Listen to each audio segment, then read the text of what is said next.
He said, I'm going to throw you in the fire.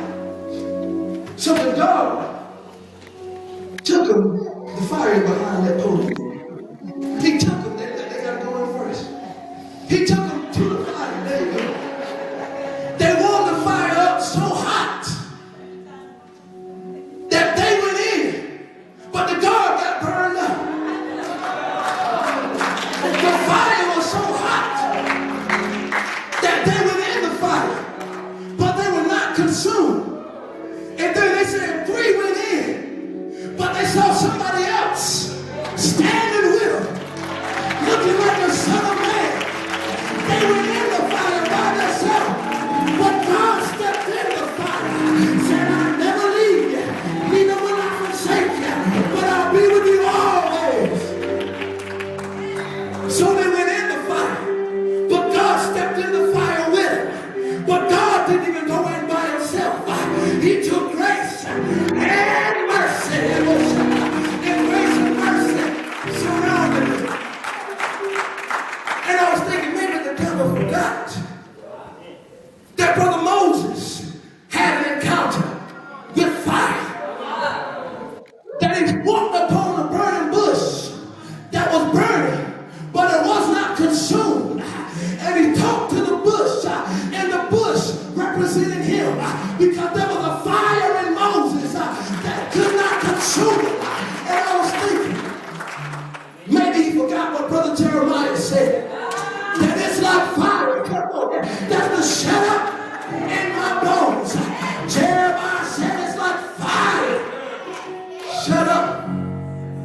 I was thinking, maybe he forgot about Brother Elijah faced against the prophets of Baal. The people of God were betwixt and between.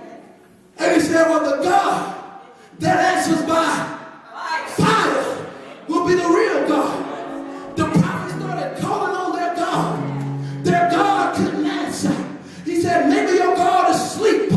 Maybe he's on vacation. Maybe he can't hear you. They turned up the heat and they started cutting themselves.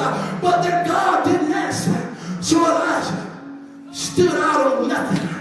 Said, God, you got me out here now. I said you were going to answer by fire. So God not just show up. God shows up. He said, we're going to do more.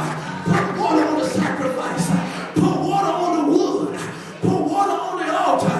Don't just do that, but dig a ditch around it and pour water in the ditch. And I'm still going to answer by fire. And he called on the name of Jesus. And he answered. Lift up the sacrifice. Lift up the wood. Lift up the altar. Burned up the rocks. Dried up the ditch. And he answered by fire.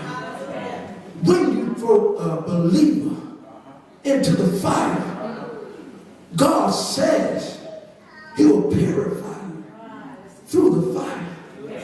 Just like refining silver. Just like purifying gold. That when a believer goes in the fire, he's victorious even in the fire. Because when a blacksmith puts the sword in the fire, he never takes his eyes off of the sword.